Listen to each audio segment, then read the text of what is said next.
5 seconds to go.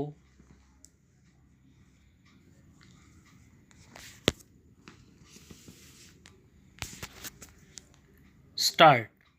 I should like right at the beginning to say that I welcome the amendment which was proposed to the draft resolution by the Foreign Minister of the United Arab Republic. The amendment makes effective change, but I think it is a happier way of putting forward the idea contained in the resolution. When I had the privilege to put forward the resolution from 5 nations before this assembly, I expressed the hope that it would be accepted unanimously. It did not seem to me reasonably possible that any member of this assembly could object to the resolution.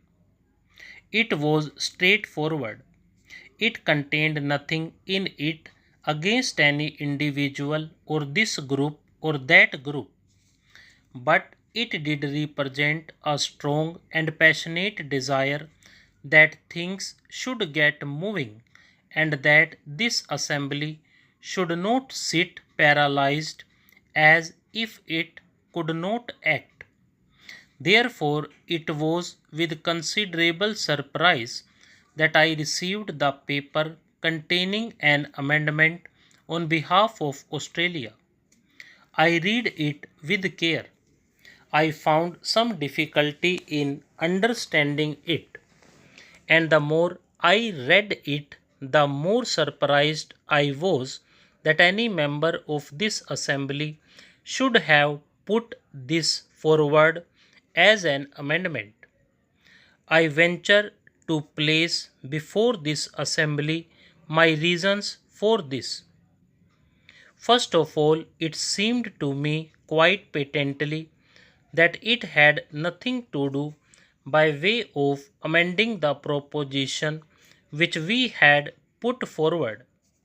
It is not an amendment. I do not perhaps know the rules of this assembly, but it is not an amendment. It may be, of course, a separate resolution in some form or another and might have been brought forward and considered by this House. If it was so considered, I would have had much to say about it and against it. The Prime Minister of Australia, in his speech, made it quite clear that it was not an amendment, although he might call it so. Therefore, I could not quite understand what meaning lay behind this amendment. I have the greatest respect for the Prime Minister of Australia, more especially for his keen mind and ability. I wondered if that keen mind had not tried to cover up with a jumble of words something which had no meaning at all. I was particularly keen to listen to the Prime Minister of Australia in the hope that he might throw some light on this aspect. He stated clearly that he dissented from the last paragraph of the resolution, a very innocuous one, nevertheless with very considerable meaning. In fact, the whole resolution led up to this paragraph, the rest being a preamble. Therefore, he dissented from the very basis of the resolution. Coming forward with his amendment, he said that the effect of the resolution, if carried, would be undesirable. I wondered if I had understood him correctly or if I had made some mistake in regard to what he said. Why, I asked the Prime Minister, from any point of view or from any approach, Could the passage of the resolution possibly be undesirable? I have given thought to this matter, but I am quite unable to understand his reasoning. Therefore, it must be undesirable from some point of view of which I am not aware and which had nothing to do with the resolution. That is the conclusion I arrived at. I would put it to the distinguished assembly with respect and without meaning offense that this is a rather trivial way of dealing with this not only important question but vital question which is shaking the world by calling it an amendment of the resolution. I submit that we are discussing very important matters affecting this assembly and the world.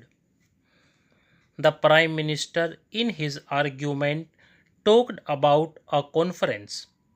Why does the resolution suggest a meeting or a conference? I would beg him to read the resolution again because he has failed to understand it. It does not necessarily suggest a conference or a meeting. It suggests a renewal of contacts. Again, he asked, why should two people meet? Why should not four meet? Why dismiss the United Kingdom and France? Why omit them from summit talks? These are quotations which I took down when he was speaking. Why all this?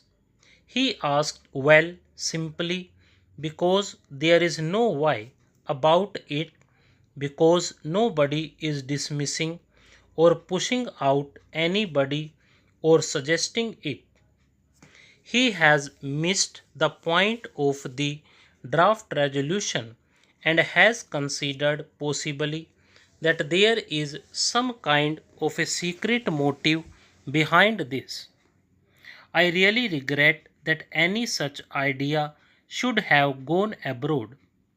The draft resolution was put forward in all good faith for the purposes named in it, and to suspect it of some secret device to push out somebody or not to pay adequate respect to some country is not fair on the part of the honorable gentleman.